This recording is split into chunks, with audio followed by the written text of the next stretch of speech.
everyone. Welcome again. It is the Mindset Spot, where today we're going to discuss how does the environment around you influences your ability to be able to tackle life challenges. And this is quite very, very important, especially in 2024, January.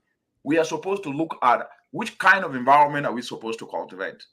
And so today, as we are engaging, my co-host, Daniel Afumbo Munang, is with us here today. Afu, we are here live. What says you? Well, it's really exciting to be back here again. And our topic for today is how does the environment around us influence our ability to tackle life challenges? And through this, we'll be discussing a lot of things. However, like I always say, expect the unexpected, and we will definitely be dropping some points. Excellent. Expect the unexpected, Afu. And as it is said, it is the mindset spot. And when it is the mindset spot, then the mindset matters are discussed. And here we are going to dive deep into how our surroundings shape our life and how we can be able, both surrounding internally and externally. And as my co-host Daniel Afumbomunang have articulated, we are going to be tackling a vital question. And what is this question? How does the environment around us influence our ability to tackle life challenges? There is an old saying, we keep trying to beat difficult situations in a place that doesn't help us. Let's dissect this together. Afu, let's start with your perspective on the role our environment plays in steering our actions and decisions. What says you? How does staying in a negative environment affects our strength and determination? Afu. Well, that's a really good point because a lot of people fail to realize that you are, whether you like it or not, a product of your environment. And Absolutely. I think that if you're in an environment that isn't promoting your success, whether it is negative or just pretty lukewarm, then the chances of you succeeding are drastically less than those who grew up in environments that are more accepting. So if you're not in an environment that is accepting, then you have to create that own environment and understand first that you're not in a place where you can thrive. However, that doesn't mean that you stop. You just create another environment for yourself. And also, if you're in a negative environment, those habits that are perceived as negative, such as blame gaming, complaining, which is chronic within the continent and across the world, even, is something that you'll probably be a victim to because those are the trends that are predominantly seen in environments that many people cannot tackle their life challenges in. Very important. And one of the words you've brought up is that you are a product of the environment in which you coexist in. And that means that staying in a negative environment is like trying to grow a plant in the dark. And you know, a plant in the dark will not grow. No matter how strong a seed is, without the right conditions, it won't flourish. Water, light, it won't flourish. And similarly, when we are surrounded by negativity or unsupportive people, so to speak, our willpower and determinations are like they sit in the dark. And I like to use this analogy because they need positivity and support to grow. Just as a plant struggles in the wrong environment, our ability to overcome challenges diminishes in negative surroundings. Afu, you're the point that you are just as good as your environment. Also needs to be dissected, not just from the perspective of what is not good. There are environments that seemingly make people feel that they're living life, which in reality they're killing their dreams. That is the wrong environment, but in the face of whoever is in that space, thinks he or she is in the right environment. What says you drinking, dancing, trying to go to do wrong things and not following advice, not being teachable? What says you? Do you think that the internal environment is just as important as the external, or which is which? Of course, I think that they're equally important and in their own ways, they're crucial to the well-being of a human being because your internal environment could be the stuff that you think, and that is also like regarding like your self-worth and stuff like that. So if you're in the mindset, which is your internal environment, that you shouldn't be doing work, then even if you're in the best place full of people who can support and uplift you, if deep down you believe that you can't do it or you don't want to do it, then you won't be able to thrive because your internal environment isn't where it should be. That's correct. The internal environment isn't where it should be, which means that we need to do a lot of stuff. So now let's get to this point of why do people often feel stuck in unhealthy environment, and what are the consequences? Well, I think that a lot of people feel stuck because it's the norm per se, because their entire community and their loved ones are also in this environment. However, what we have to realize is that at the end of the day, it's not my life, it's not your life, it's your life. So I think that what we have to do is evaluate our environment and realize if it's the best for us. And if it's not, create a pathway for us to leave said environment and create one which is better for our own social and professional goals. So, to answer your question, I think the main reason why people are stuck in these environments is because they feel like they can't escape, not necessarily escape, but they can't leave because everybody they're friends with or the entire community is within it. But if that's the case for you, which I know it could be for a lot of people, then start to change slowly but surely. Start to shift the environment and shift the mindset that those around you have encompassed so that you can be the person who makes change within your community to change it from a degrading environment to an uplifting environment. Degrading environment to an uplifting environment. But there is a point you've mentioned that I would like to put trace on, which is this attitude of many people who say it is my life. What I want to debunk today, and I think for all of you who are listening, you are on the mindset spot. And here we discuss mindset issues, mindset matters. And one of the aspects that Fumbom has brought up, which is very, very important, I would like to portray, is the aspect on people thinking that they can be able to do anything with their life. No, you are part of an ecosystem called the society. Your bad influence in the name of you living your life could have tremendous damage on the young ones. And therefore, whatever thing you do have ramifications in your own community. And so you cannot think that you are enjoying your life by actually trying to do that, which become a wrong example for the young ones to look up to. So each and every one of us know that we have a responsibility, and it is a responsibility to understand that our actions matter. Our actions can be very, very deleterious or actually dangerous for the community. And therefore, because of that, what we do matters. And therefore, our life cannot be our life when we do wrong. We must be able to do that, which can be able to leverage as an example, as a benchmark for others to be able to emulate. And so from today, as you're watching, you cannot say, no matter what you do, that I'm just living my life when you are doing wrong. No, you cannot, because a lot of people will get spoiled if you are doing wrong because they will copy from you. Wherever you are today, you are actually a role model for someone that you don't know. And that role model can be negative. And therefore, what you do, if you are hanging your trousers below the bell or trying to do things just because you are copying them from the internet and with the TikTok world now where people just go copy anything, you must be able to understand if you were in the shoes in which you are, would you have loved what you are doing if you were a young kid? Always ask that question. If you were young and you are looking up to somebody to emulate to do right, what you are doing at the moment, would you have liked it? And therefore, I'm bringing this up because a lot of young people and even elderly people get carried away to think that their life is their own. No, it is not. You have actually play a role in society, and your positive impacts can actually shape society to be better. And so, if we take personal responsibility to do right and think right, then that language of it is my life and I need to live it the way I like to live will have to disappear because it is very, very derogatory and it's not helpful in the society and milieu in which we exist in today. I thought I should be able to focus on that. And then to say that, in addition to what we have said, many times we feel trapped in unhealthy environments because we think there is no way out. It is actually like being in a place or in a mist, right? You know, a mist where flowers are planted in and seeing only the walls around you, not the exit. So what does this mean? It means that the consequences is that we end up using all our energy just to cope rather than to move forward. And I think I'm bringing this up because we fight daily battles against the negativity draining our energy. We focus on the negative energy, and this struggle eventually leaves us exhausted, unable to see the possibilities around our immediate surroundings. Why am I saying this?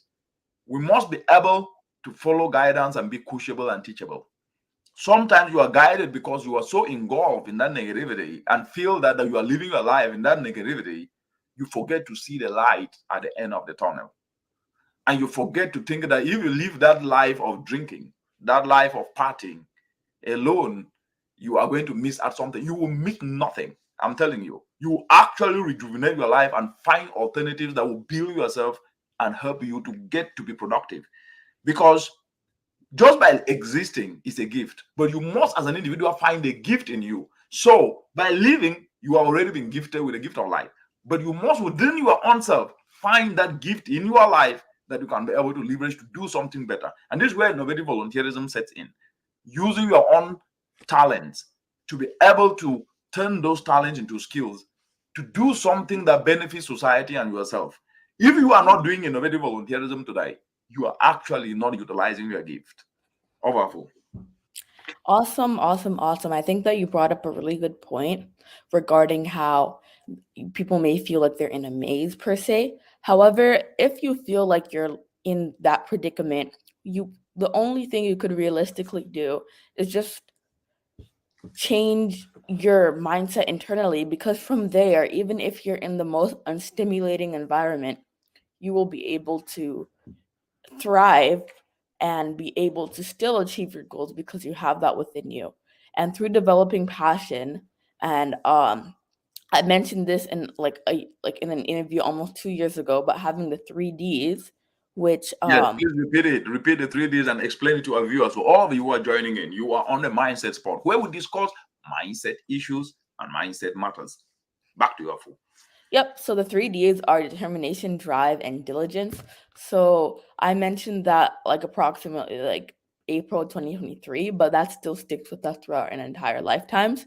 And with these 3Ds, you'll be able to transform yourself, because through having determination within this context, you'll be able to persevere and still achieve your goals despite what your local communities are saying. And through drive, you'll be able to keep on going, similarly to determination. And with diligence, you'll be able to do all these steps, harnessing the power of innovative volunteerism and using everything within its proper context.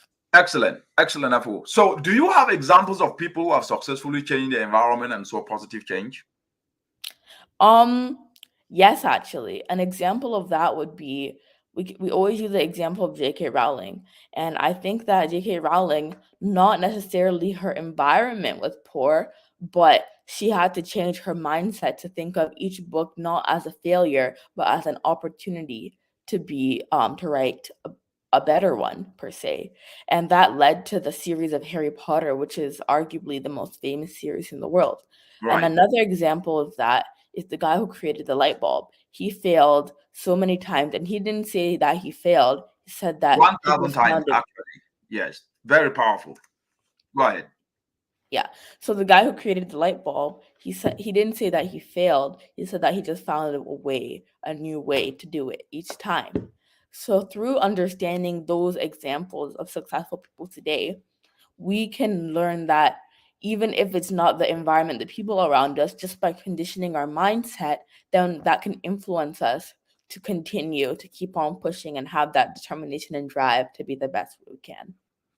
Excellent. Excellent. I think you have really given a very good example. I think I would just like to bring a perspective here. For those of you who are joining in, you are on the Mindset Spot, and today we are discussing how our environment influences who we become and what we become. Because there's a difference of who you become and what you become. Who you become in terms of your attitude, in terms of your thinking and understanding your role as a human being. Because what we are trying to do today is we are trying to beat this attitude that people think that they can stay somewhere even when things are not working, because they feel it in them that they're enjoying life, they're going to remain there. So we are trying to beat those difficult situations in a place that people find themselves that doesn't help them. So even if you are strong and have a lot of determination and willpower, staying in a bad place will eventually beat you. And therefore, this discussion that I'm having today with Afu, my co-host, many people make the big mistake most of the time, because when they struggle in a bad place, they think that they have no choice. No. We believe we can't move to a better place. That's the thinking that some of them usually think. They use all the energy fighting the problems of a bad place, and in the end, they lose all their energy. So the point we are having this conversation today is to say that it's important to remember that where you are really affects you positively or negatively. But sometimes you don't have to change the environment by living where you are, but by recalibrating and changing the strategy to focus on what can be able to take you forward. So using your energy to choose and make a good place for working and living helps you reach your goals. And let me give a very practical example here. And this practical example, for all of you who are listening in, this is the Mindset Sport. And I'm Richard Munang, and with Daniel Afumbom Munang, who is my co-host, and I am together with her trying to dissect this attitude of environment. So let's take a very practical example. If you want to drink less alcohol, you should stay away from people who drink.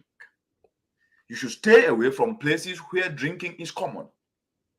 If not, you will lose control. One more drink won't hurt, right? That's what they say. But that's wrong. One for the road.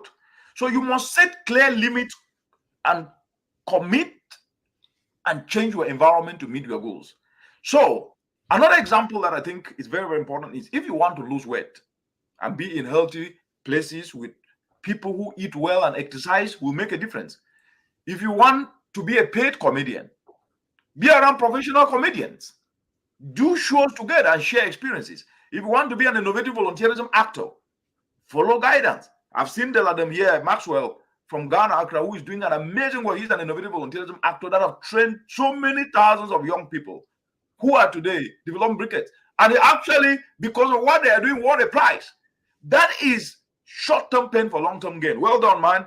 And congratulations. For all of you who are joining here, let's all become innovative volunteerism actors. Because if you want a happier life, talk more with people who want the same and who are doing what is taking them forward. And always remember, short-term pain for long-term gain is what makes the difference. This can be in not just taking you forward. So strength, determination, and willpower are not enough. Let me repeat, strength, determination, and willpower are not enough.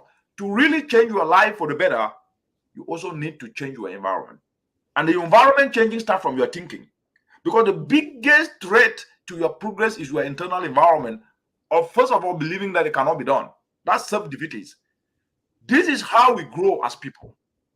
We change and adapt to our environment, both internally before externally.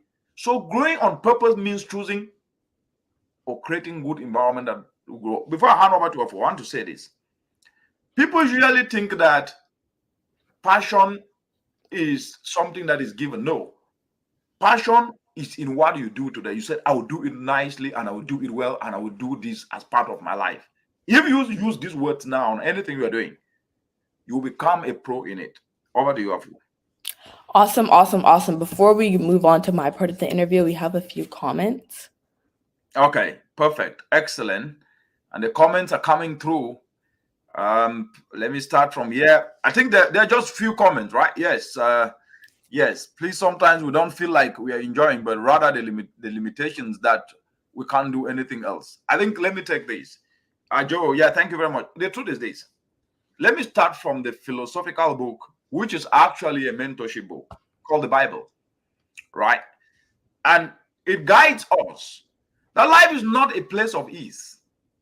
And if you look at the parable of the talent in Matthew 25, where I call it the Matthew principle, when the rich man gave to the servants money, he told them that anybody who multiplies that money will be given more. Unto him much is given, much is expected. Some people invested the money, they did, and then they were rewarded more. But then others took the money and buried it on the ground. They ended up in prison. The point I'm trying to make here is you will always find limitations. It is from limitations that you build resilience. It is when you don't have that you can think of innovation. The same necessity is the mother of invention. And therefore, what we need to understand is that the biggest limitation we have is internally. It is like today we say we are doing a course that is so difficult. You choose the course, it's so difficult. Why? How are others doing it and passing? They focus, they read, they learn, they spend time in the library. So if you already make up your mind that it's a very difficult course and you want to switch and thinking that you go somewhere where it is easy, if it were easy, everybody would be doing it. And remember, easy things are not good things. That's what I've learned in my entire life. And therefore, to your question, sometimes we don't feel like we are enjoying, but rather the limitations that we can't do anything else. That limitation is internal. There is nothing that you can do. If people don't like you, start by liking yourself. People will not like you if you are not bringing any value to the table. You should ask yourself, what am I doing? Am I doing something so nice that that's why they don't like me? Then do it excellent so that you can give them a run for their money. And they will at some point start to even come closer to you. Yeah, but if you think they like you, the question should be, why do they like me when I'm not bringing anything to the table? It's because you are done. Remember, people will not fight you if you are behind them. People can only fight you if you are ahead of them. Powerful. Awesome. We have a few other comments saying like spitting facts. This is great. Yeah, Hi, family. Says, hi, everybody. And continue to leave comments and also continue to leave questions.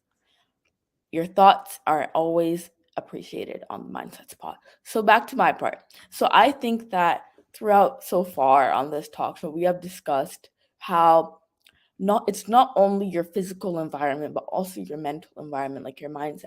So how do you think that, and also something that we haven't mentioned yet, but I'd like to mention, is our digital mindset. So how do you think that social media do you think social media counts as our environment? And if so, how do you think, in my opinion, I think that out of the three of them, it's influencing us most. But what do you think regarding social media and how that can influence us and our ability to tackle life challenges? Very good question, Abu. And I think this is a very timely question that is going to benefit our viewers, because let's face it, the truth is this: social media offers numerous benefits. We are able to have this conversation with our fans across the world and in the African continent because of social media, Facebook, Twitter. And we use Facebook because it's easily accessible. A lot of people are on Facebook. And social media, while offering numerous benefits, like this connectivity that we're having here today, and also helping us to share this information, is also contributing to a negative environment. And it is not the tool itself. The tool, let me be categorical, the tool do not have a problem. It is us, the people, with what we share that cause problems. And how does these problems get caused? Like we have said, the digital mindset is very, very dangerous as well as it can be good. And let me start with the first point: comparison and envy. Social media often portrays an idealized version of life, an ideal world which doesn't exist, leading to unhealthy comparison. Somebody goes and hires a Lamborghini and takes a photo and posts and says, "Hey, you have a Lamborghini. Hey, when did you get it? How did you get it? I want to be like you." When in reality, that person doesn't. So social media portraying this idealized version of life, leading to unhealthy comparisons, is causing problems. And therefore, users may feel their lives are inadequate compared to the seemingly perfect lives shown online, leading to feelings of envy, inadequacy, and lower self-esteem. And in reality, those things don't exist.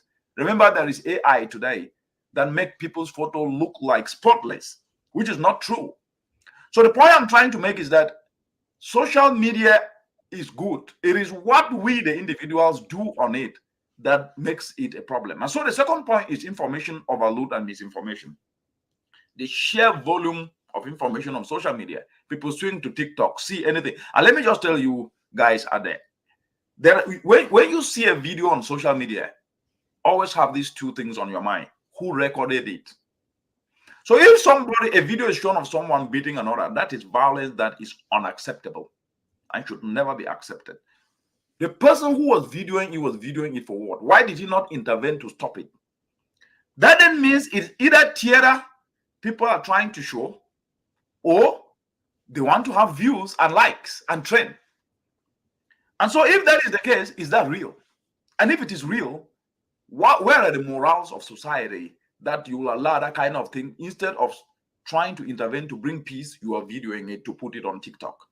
So the sheer volume of information on social media is overwhelming, and people love it just to go there, watch. You are wasting your bundles. Go to YouTube and learn a trade. Look how to make briquettes. Additionally, the spread of misinformation is what I'm trying to say here. Misinformation leading to confusion and misinformation affecting mental health and social trust is that anything shared should not be believed at face value. Always question. And the third one is cyberbullying and trolling. Social media platforms, anybody, you send a comment, people start abusing you when they don't even know you, and they cannot even Instead of using that space to engage with you, to actually try to learn from you, they start with negativity and breed grounds for trolling and for harassing and negative comments and threats. Stay off those people. The fourth one is addiction and reduced productivity. And this is the truth. The addictive nature of social media, driven by likes and notifications, can lead to excessive use, impacting productivity at work, taking your time, mental health, and real life relationships. You cannot live your life on virtual space and think that you're living a life unless you are using it to learn, to write papers, to write books, to learn how to sew, to enhance yourself. Then it's time wasted and 1 minute lost. And let me say this again. Actually, your life, your time is your life. Because if you lost 1 minute not being productive, you have actually lost 1 minute of your life not being productive. So when people distract you in negativity, stay off and do not engage in those negativity or negative things, because you are wasting your life, and time lost in your life can never be recovered. The last aspect is mental health issues. Studies have linked heavy social media use to mental health issues like anxiety, depression, and loneliness, partly due to the factors that I've mentioned above. But now, since you asked me that question, with all these factors, how can we address it? Number one, what we are doing here is we are promoting digital literacy. That's number one, and critical thinking. What does this mean? We are educating our brothers and sisters wherever they are, educating users, especially our youth, whom I do not only believe in them, I know that they are the ones that can bring a change in the world and in the African continent. And this for sure is what must happen. So the young people, educating them about digital literacy can help them to navigate social media more wisely. Teaching critical thinking skills can aid in discerning reliable information. And that's what we are doing here on the Mindset. The second aspect is we must encourage positive online behavior. What does this mean? Positive online behavior is an aspect that we cannot be able to ignore. Because if you look at a lot of people, like you said, Afu, people copy things online and they copy wrong things. So we must start promoting kindness, empathy. And that's why if you go to my page, I've promoted kindness, empathy, positive interactions online. And this can create a healthier social media environment. And this initiative, the Mindset Spot that me and you co-host, Afu, the campaigns and the initiatives that we've been leveraging this space to highlight have focused on the importance of respectful online communication, and this has been beneficial. The third aspect that I think can be able to address this issue is to implement a moderated approach and also a way in which people understand that if they see a negative comment or somebody trying to attack someone for no reason, they calm down on that person and say, enough, this is not right. You cannot do this.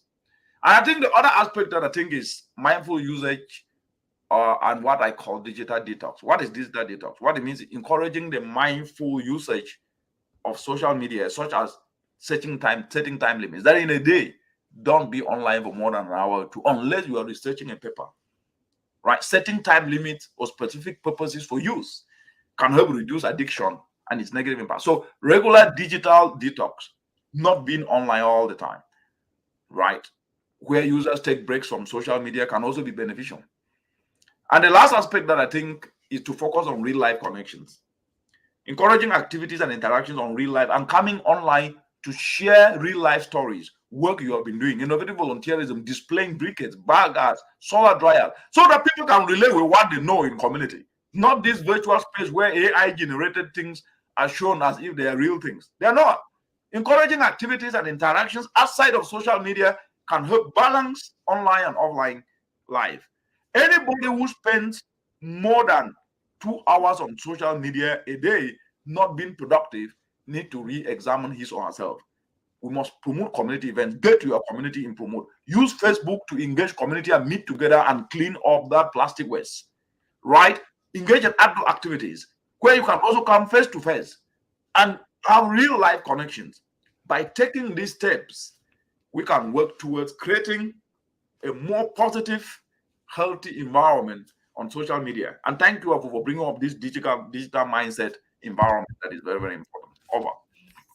Awesome. I really think that media literacy is the key to creating a sustainable future where informed minds drive positive change. So We have a few more comments. That social media, the second you mentioned social media, I just saw like 10 comments. So we can read those. Engineer Right, Godwin Aka says the environment. Oh, okay, so we have that. And then Musa Kane says, I am Musa Kane watching you from Monrovia, Liberia. Sometimes I feel like giving up, but if I remember your word, I keep on pushing. Thank you. Excellent. Thank you, Musa. I'm glad I've touched your life and we have Godwin seen says the environment around us plays a significant role in shaping our ability to tackle life challenges and fosters connections. The physical, social, and emotional aspects of our surroundings contribute to our resilience, creativity, and interpersonal relationships. Number one, physical environment. A well-organized and comfortable space can positively impact our productivity and focus.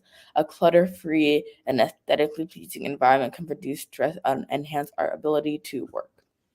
Yeah, let me react to the engineer Godwin point. Yeah, very good point there, Godwin. And I want to react to this for three reasons. The first is the environment we're talking conducive will not come. If it is not there, what do we do? Because let's face it, in a continent with over 1.4 billion citizens, how many people have a conducive environment?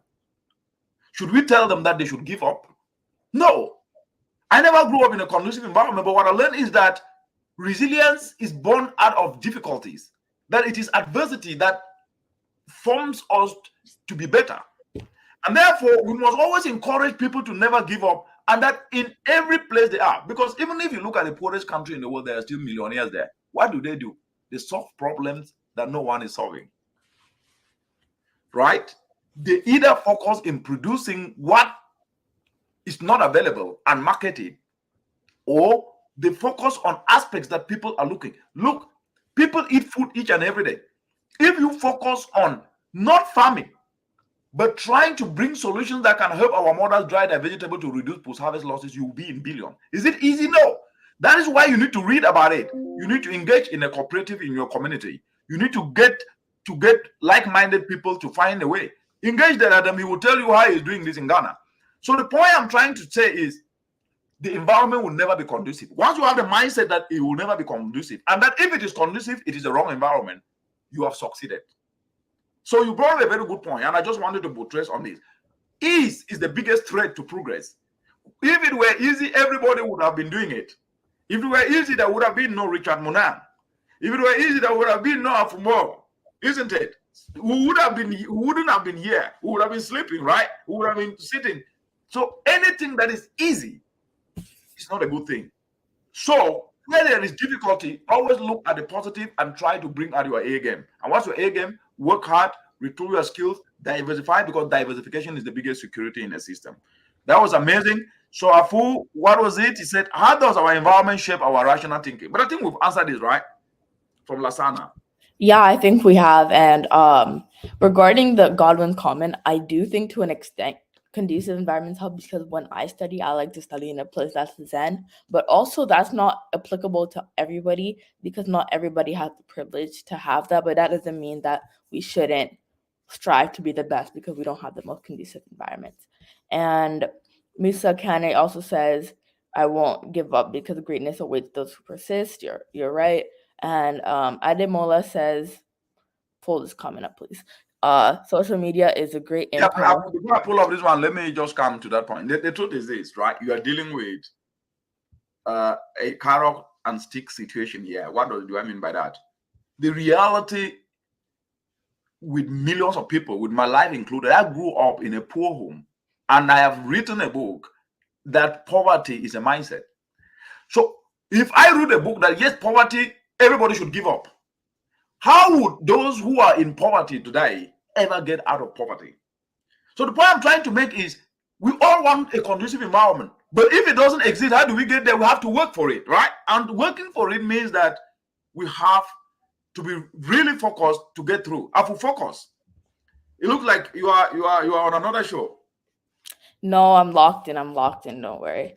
So she says social media is a great impact how people connect around the world, but the negative impact is also high because people hustle for followers, sharing body videos that many teenagers have lost their soul in, and all these things are what people have been seeing as something right, imitating the celebrity wrong lifestyle, and these things adversely affect their environment. Yeah, what's your take on that?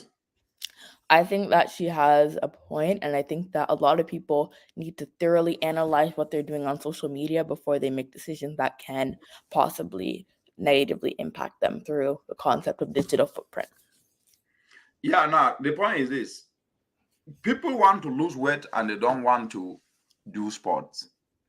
People want to stop drinking and they still hang around those who are drinking.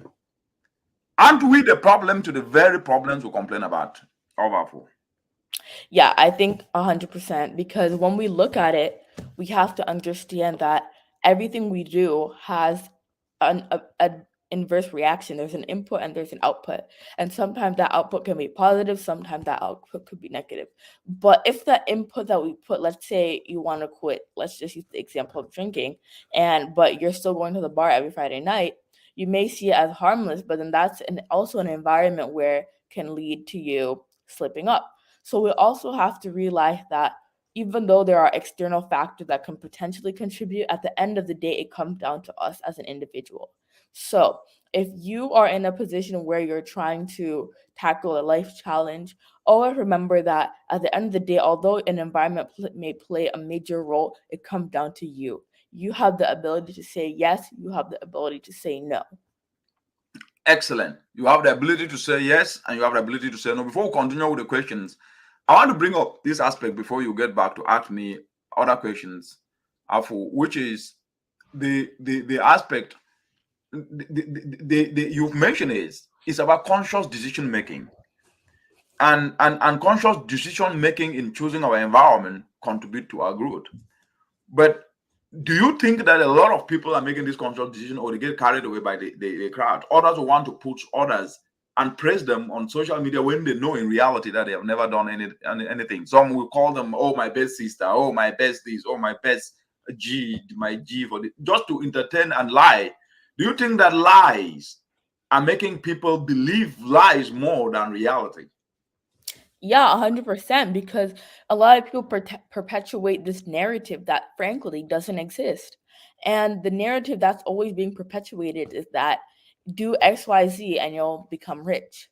Or a lot of people are also encouraging behavior that they know are going to fail because they don't want to encourage the other person to develop their sense of self rather than just saying do this, do this, do this, I support you, twin, when in reality the thing that they're supporting their Correct. quote unquote twin on isn't something that's going to be substantive. And I know it's gonna fail, you know it's gonna fail, we all know it's gonna fail, but nobody's actually developing the courage to really talk to this person. I don't know if it's because it's funny to see someone fail because it's not, or because nobody wants to say it. But at the end of the day, what we have to develop is that other people, whether just take what they say with a grain of salt, because they may be preying on your downfall. You never know. And at the end, but at the same time, it doesn't mean that we shouldn't take mentorship. Because if somebody is telling you something that you may not want to hear, that doesn't mean that they necessarily hate you. That just means the opposite, that they want to see you succeed. And the people who aren't saying anything, beware of them, because at the end of the day, if you're going on the wrong path, they probably won't be the one to tell. Very true, very true, very true. So the point is, they're not teachable. They don't want to take advice. They want to stay in the place in which they think they're comfortable, but they're retrogressing. And then they don't want to work. Some ask questions, why should you even work? When in reality, they know that if you don't work, you don't study, you are not going to make any progress. So to what extent, and then when they don't work and they sit and they think they're comfortable, the point I want to differentiate is that where you think you're comfortable is not necessarily a good environment, because comfort breeds discomfort at some point. And so where you are comfortable and not making effort to move forward, you are actually on a pathway for retrogression. Let's put up this question, Abu. There is this question to say, how does our environment affect our ability to succeed? I think we have explained this, because the reality is that the first environment, the thing is that we're only thinking about our external environment, but we're talking also internal environment. Because when you go to Twitter, you go to Facebook with that phone in your hand and you are abusing people, who is creating a negative environment? It is you, right? So if you look internally and say, I'm not supposed to do this, then definitely that environment will become better. So our environment is key, both internally and externally. And the way it affects our abilities, that if we see it through toxicity, we must cultivate an attitude to learn, to be guided. Because nobody who likes you will guide you to go wrong. They will guide you to go right. But when we have the boxed in our mind that nothing can pass through. We cannot take advice because we think we know it all. Nobody knows it all. So, but somebody who has gone ahead of you and have experience, learn to listen, because if not, failure will just be a step away. I think there is this I will read.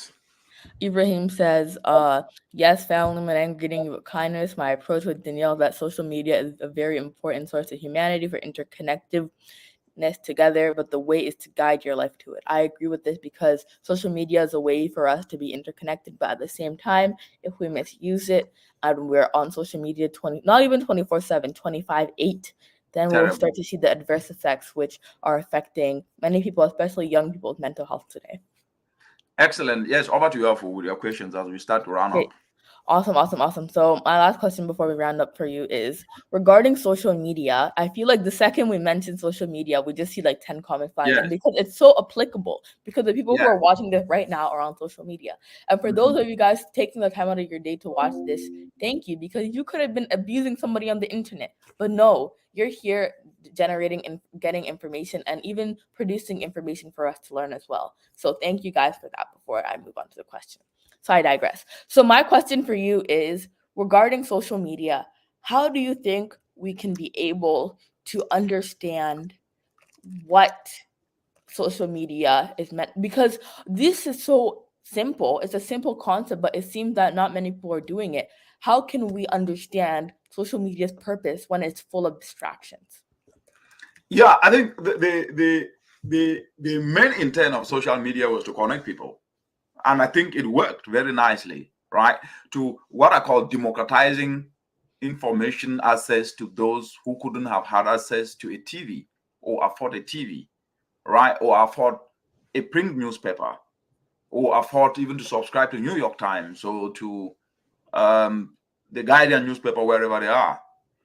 And therefore, social media coming to democratize and decentralize information was a good thing for people to share ideas, for people to build partnerships, for people to establish engagements to market themselves with value to others. But just like with anything, there's what is called misused. There's what is called abuse. When you are misuse and abuse anything, then the ultimate intent or the original intent and the objective get lost.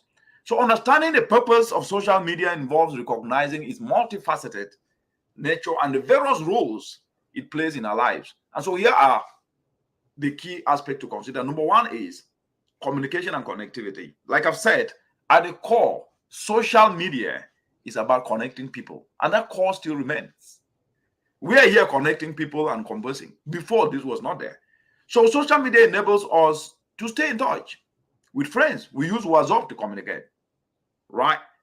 And family, meet new people and participate in community of shared interests. Social media, sharing ideas, understanding these aspects help us to appreciate social media as a tool for maintaining relationships and building new ones. And just to add on top of that, for marketing ourselves with value to be able to turn challenges into opportunities. And that is why I drive innovative volunteerism through these spaces. The second aspect of social media, as you asked, is information and news sharing. Like I said, social media democratizes information to people, and it has now become a very significant source of news. But the problem is that it's not just news, sometimes fake news and lies. And so any information you get, and who share this fake news? Human beings, right? And therefore, it allows us for rapid information dissemination, but we should disseminate right information. So follow people you trust and people who share authentic information and have some credibility and integrity in the community. So recognizing this role can help us use social media responsibly and respectfully for staying updated while being mindful of the risk of misinformation. The third part is entertainment. We dance, right? That at least you can dance and share a video, and your fans can be able to, cool down and chill. And social media offers this vast array of entertainment options, from videos and memes to storytelling. I use my page to tell a lot of story, especially with my growing up experiences. Acknowledging this purpose can help us enjoy this aspect without overindulgence. And the other aspect, which is the most important aspect of social media, is learning and education. More and more, social media is being used for educational purposes. Users can learn new skills, engage in discussions, and access a wide range of educational content. You go to YouTube, where there is information. You search solar drive, you can be able to see, search how to sow. But we're too lazy to be able to utilize this. We go there only to watch. And as you are watching those videos on TikTok, you are paying the video maker of that video. But the question is, what are you learning from it? Do you just watch and laugh and smile and think that you are entertaining yourself? So understanding this role can help us leverage social media as a tool for personal and professional growth. The other aspect is marketing. When you sow your dresses, can you use Instagram to market? Social media is a powerful platform for businesses and individuals to promote products, to promote themselves in terms of the value, the services, the brands. Recognizing this can help users discern between genuine content and promotional materials and for businesses. So it highlights the importance of ethical marketing practices. The sixth one is social activism and community building. If you have an idea, you want to help a community to clean up plastic waste, can you be able to say, hey guys, you create a page where you bring people together and start discussing this aspect and meet up so that at least anybody who carry on an action can come and showcase here. And the last aspect, which I think is important, is self-expression and identity creation. What do I mean by this? Social media provide a space for self-expression and identity. Like I write about my village, I write about my beliefs, I write about what I think can be done. So users can share their thoughts, experiences, and aspects of their life. So contributing to the sense of identity. Where do you come from? I come from Com, and I come from Jinquin, which is found in Com. This understanding can help navigate the balance between online self-representation and real life authenticity. So to conclude, Afu, it is important for anyone who is listening to be critical and informed and approach social media content with a critical mind, especially regarding news and information. The other one is to set boundaries and goals, which is what? Have a clear intention of using social media, such as networking, learning, and unfollow people or block people who are bringing and trying to intervene in a negative way that doesn't add value. Stay aware of mental health impacts. Don't spend a lot of time on social media unless you are following people and learning from their page. You can spend 2-3 hours and learn. After that, you jot down, write something. You will notice that you are not spending your time just entertaining people, but you are learning. Make sure you engage positively. Contribute positively online. And I'll get back to you, Afu, to talk about this digital footprint. Contribute positively to online communities. Engage in respectful dialogues and avoid spreading negativity. Be nice. Be kind. Respect privacy. This is important. Be conscious of privacy, both in terms of personal data and respecting the privacies of others. Because by understanding all of these aspects I've mentioned with diverse purposes and approaching social media with mindfulness and intentionality, we can be able to harness its benefit while minimizing its drawbacks. Don't share your private information online. Don't think that those followers you are having online like that, they all like what you do. They don't. But they also feed on what you provide them. Powerful. Awesome work. And I think that Matthias has a comment. He says, what are the unavoidable environmental factors that can be managed to excel in all ramifications? I think you joined late, Matthias. We talked about it. Yep. The first environment for you to manage is your internal environment. Be nice, be kind, be empathetic, engage in a positive way. Right? If things are not moving, provide solutions, not complaints.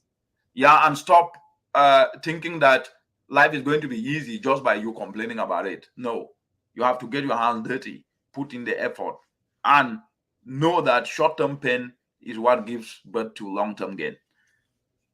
But the biggest environment is environment where everybody is pulling you down, where nobody is supportive, even though you are making progress. Is a wrong environment. But the question should be internally, if you are all supported and you are not bringing something in the table, are you in the right environment? Because a lot of us think that when you say anything, I want to go to America, they say yes. I want to go to, they say yes. You think that is good. No.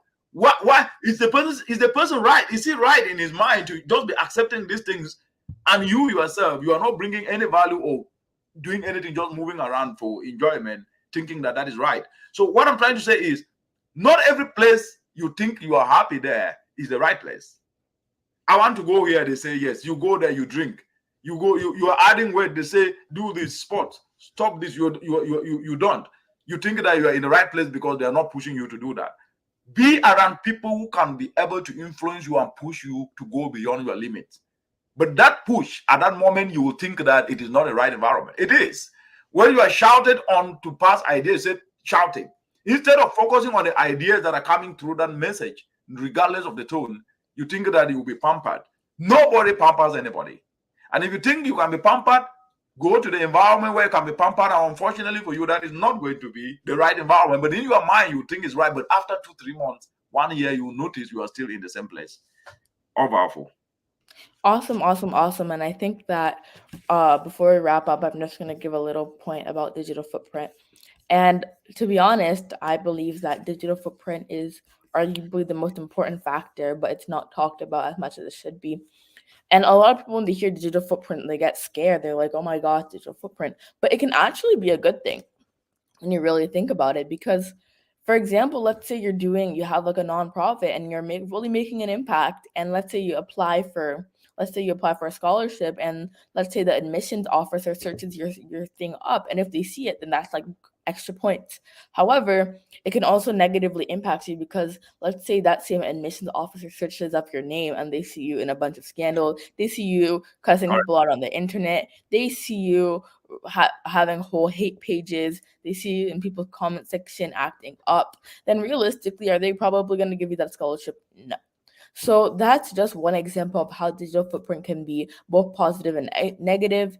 And I think that regarding digital footprint, you should aim to develop your network. And once you develop your network through your digital footprint, then that can positively impact you, because then you'll have a trail of things you've done on the internet, because the internet never forgets. So if it doesn't forget, that's also good in the sense that you can be able to build your brand. And let's say even if you lose the password to your YouTube, your brand will still be there.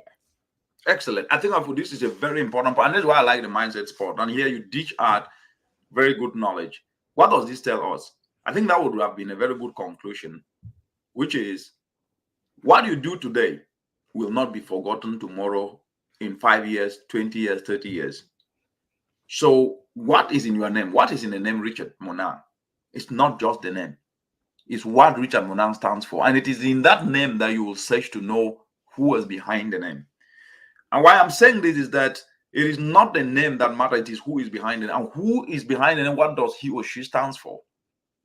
And once you notice that what you stand for and what you have been living in those trails, because there's no way you can run away from. So some people say, I will stay off social media. That's fine.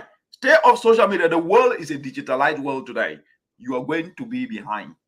Be in social media, but cultivate an attitude of positivity. Influence people positively. Engage constructively. Make friends, not enemies.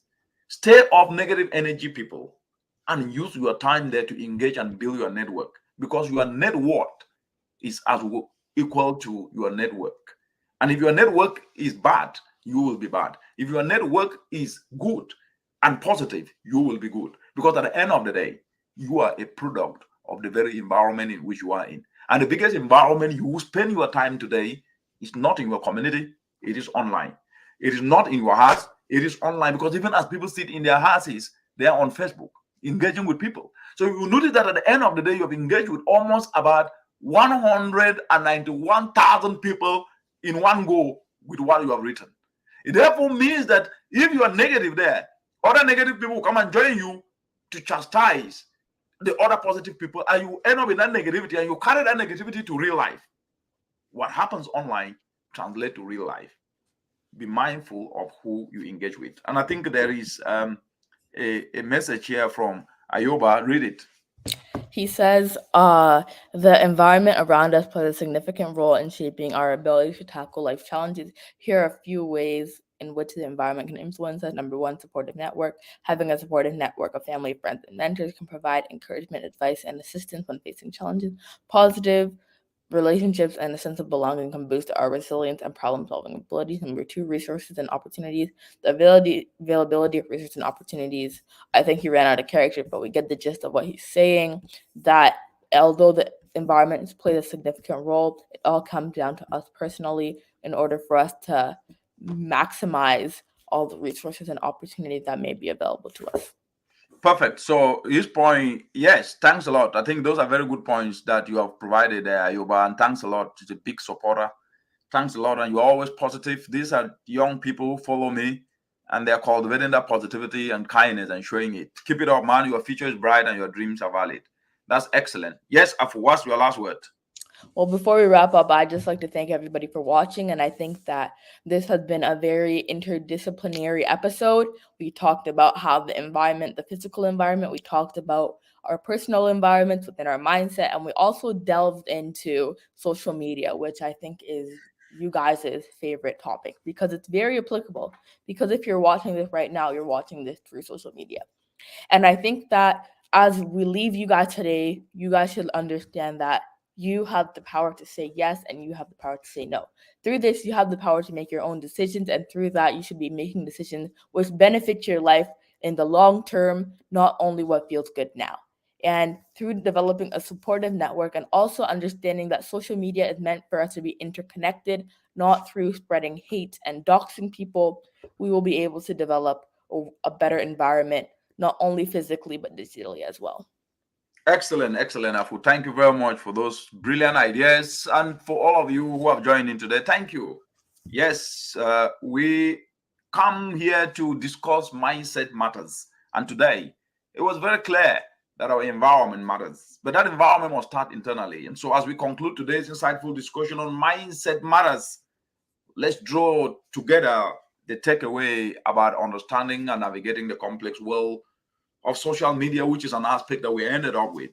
Firstly, we have seen that social media is a multifaceted tool with a wide range of purposes that we should be able to leverage in connecting ourselves with others and sharing information, positive information, not misinformation, and ensuring that you have time. You also provide entertainment, which is very, very important because its power, the power of social media lies in its ability to bring people together, to spread knowledge, and give voice to diverse perspectives. That's the intent.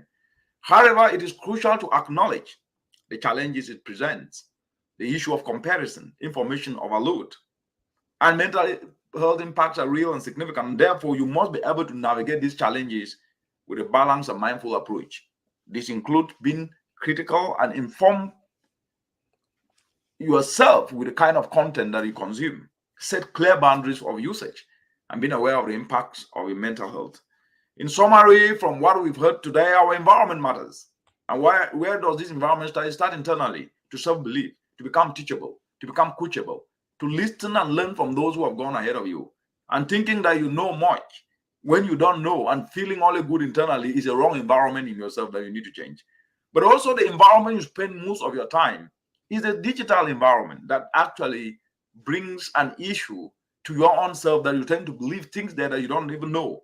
So follow people who are trusted and who bring content that is realistic and relevant and who are authentic and who are persistent and consistent. This is a powerful word. People who are not consistent and persistent are not to be trusted. Why? Because if you say something today, tomorrow you change, tomorrow, which is to be taken. And therefore, we must develop the consistency and persistency. So social media is a powerful tool that reflects the complexity of human interaction. Used wisely, if you use it wisely, you can enhance your life, you can enhance society, but you need to be conscious, responsible, proactive in your engagement. And therefore, as we sign off today, let's remember this: to approach social media not just as a passive consumer, but as an active, mindful participant that can be able to shape the digital world for the better. Thank you, everybody, for joining us. Until next time, keep nurturing a mindset that matters in both the real and digital world, and know that the environment in which you are in starts from the inside. And when it starts from the inside, it reflects into the inside, into the outside and inside. Thank you very much. Let's stay engaged. Please get to my page and review it and continue to share these discussions and keep the conversation going. Thank you very much. And thanks, Afu, for being a wonderful co-host. What a discussion. What a topic. What a day. What a day. See you guys next week. All right. Bye-bye. Bye.